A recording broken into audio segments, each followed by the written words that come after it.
They're just a sneaky one with Belichick for me. I like Tony Khan has a really strong relationship with Bill Belichick, Shad's son, Tony.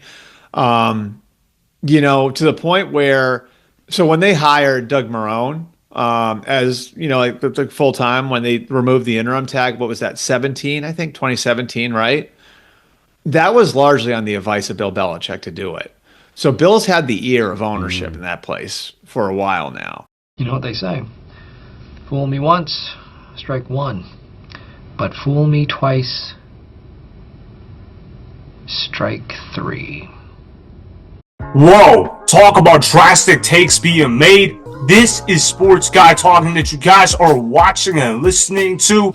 I am Dustin Trent, your host, as I am here today to talk about why Bill Belichick should not be hired by the Jaguars. With the Jaguars being 0-3, there is immense pressure on Doug Pederson to turn around this team ASAP. However, the Jaguars have been underachieving lately due to the roster lacking top-end talent. Before I say anything else, though, I want to present you guys with the topic question. So, here it is. Should the Jaguars hire Bill Belichick in 2025? Hell no. The Jacksonville Jaguars need to stay far away from Bill Belichick because Bill Belichick's coaching days are not there anymore. They're in the past, they're not in the present, and they're definitely not in the future. I've heard some people talk about how Bill Belichick can fix the defense of the Jacksonville Jaguars, and I don't necessarily doubt that. However, when you look at the NFL, what do you think about in terms of the best teams? Offensive-minded head coaches, and obviously, Bill Belichick is trending in the wrong direction. Right now, the Jacksonville Jaguars have a pretty solid head coach and Doug Pederson. Yes, I understand that Doug Pederson has been struggling lately for the Jaguars, but Doug Pederson didn't all of a sudden become a bad head coach. Doug Pederson is surrounded by a roster that quite frankly is not very talented whatsoever, and I also think his offensive coordinator is absolutely terrible. If I'm Doug Pederson, I'm seriously thinking about firing Press Taylor and taking over the play calling duties for the remainder of the season. But right now, it's not looking good for Doug Pederson. It also doesn't help that the Jaguars lack top end talent. I mean, who are their star players outside of Trevor Lawrence? Josh Hines Allen?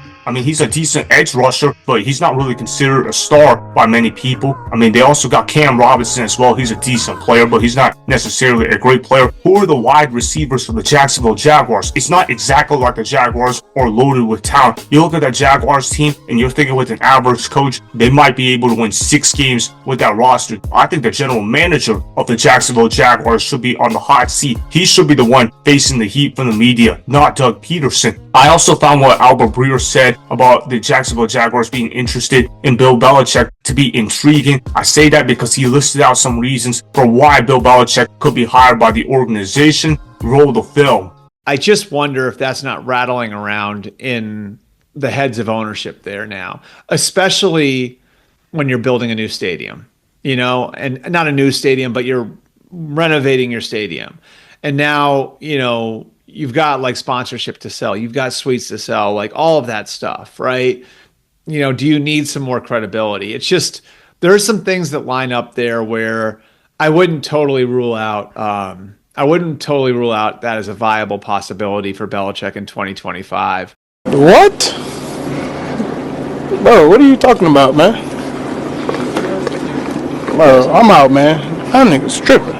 Well, that was an interesting perspective Albert Breer brought up because the Jacksonville Jaguars are planning to have stadium renovations being done. The Jaguars are known to be one of the smallest markets in today's NFL, so maybe they're thinking in their mind, let's go ahead and hire Bill Belichick. That way we can sell some tickets in Jacksonville, but I don't necessarily think that's a great idea too. It might be a great short-term solution, but in terms of it being a long-term solution, it's not going to work. If you hire Bill Belichick, you're probably going to have to hire a new head coach in 3 to 4 years. Bill Belichick is not getting any younger as we are talking. In fact, he is getting older as we are talking. And like I said earlier, he's not going to probably evolve his football operations management ways because he is a guy that is very stubborn to begin with. And even if he wasn't stubborn, he might be able to believe that he was so successful at what he did for so long that he believes he doesn't need to change. That's what got him fired on the New England Patriots. I don't understand what the Jacksonville Jaguars are even trying to accomplish because you look at how they let the bench best receiver go for nothing in free agency in Calvin Ridley because ownership was so cheap to pay up weapons for Trevor Lawrence. They don't really try to surround him with weapons whatsoever. They don't try to rebuild the defense whatsoever, and their offensive line is still not good whatsoever. They can't run the ball, they don't try to run the ball, and they can't stop the run. And obviously, when you have those issues, you're not going to win a lot of football games. They got a quarterback getting paid $275 million over 5 years. Bill Belichick also spoke up about the Jaguars on the Pat McAfee show. He shared his vision of what he would do if he were the Jaguars head coach.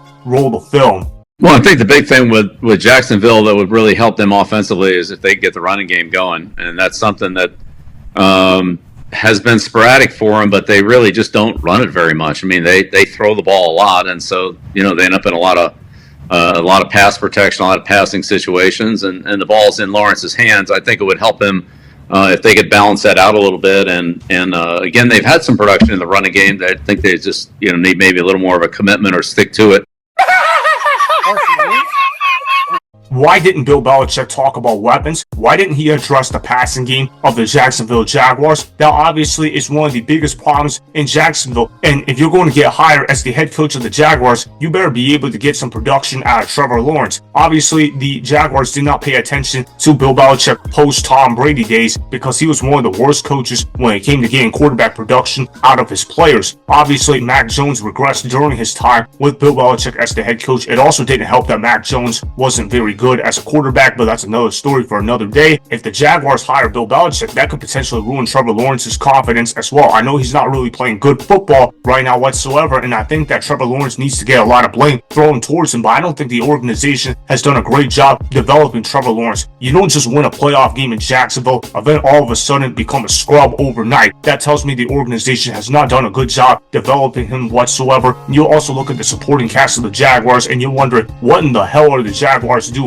Why is Christian Kirk their wide receiver 1? Why is Gabe Davis their wide receiver 2? Why did they draft Brian Thomas Jr. in the first round, a receiver that seems to be struggling more than what is expected out of a rookie wide receiver? Obviously, their tight end position, they're pretty good there with Evan Engram, but quite frankly, it's not a very talented roster. I don't think a lot of quarterbacks could win with that supporting cast on the Jacksonville Jaguars. This is a quarterback that is legitimately in a bad situation, and that the bad situation is making his game worse. This is not a Bryce Young type situation where he makes everybody worse around him. Trevor Lawrence has actually proven that he can elevate his supporting cast around him, and if you don't believe me, you can go ahead and check out that playoff game that he had against the Los Angeles Chargers where he made a 27-point comeback. That was an amazing victory by Trevor Lawrence as he made great throw after great throw. Obviously, Trevor Lawrence hasn't played that good again, and I blame the organization for causing Trevor Lawrence to regress as a football player, because Trevor Lawrence now looks like a quarterback that doesn't know how to read the defense, and quite frankly, I think it's because the receivers are struggling to get open in Jacksonville, and I don't think Bill Belichick is going to solve that issue. Coaching is not the problem on the Jaguars. Management and ownership are the main problems in Jacksonville. I believe Trent Baalke has got to get fired by the Jacksonville Jaguars. They need a new GM in place, and quite frankly, their ownership style needs to change. And if the report of what Bill Belichick has been doing for the Jaguars has been true, well, no wonder why they haven't been good. Hiring Bill Belichick to replace Doug Pederson would be a massive mistake. If I'm the Jaguars, go ahead and get a new GM, go ahead and get a new offensive coordinator, and try to work it out with Doug Pederson and Trevor Lawrence at the head coach and quarterback positions. We'll see what happens, though. I don't expect the Jaguars to actually listen to my advice. I believe they will fire Doug Pederson at the end of the year because they will want to hire Bill Belichick in 2025 in a desperate attempt to sell tickets to the Jacksonville fan base. It's not going to work out long term, though. So that is why the Jaguars should not hire Bill Belichick in 2025, as his best days of coaching are behind him.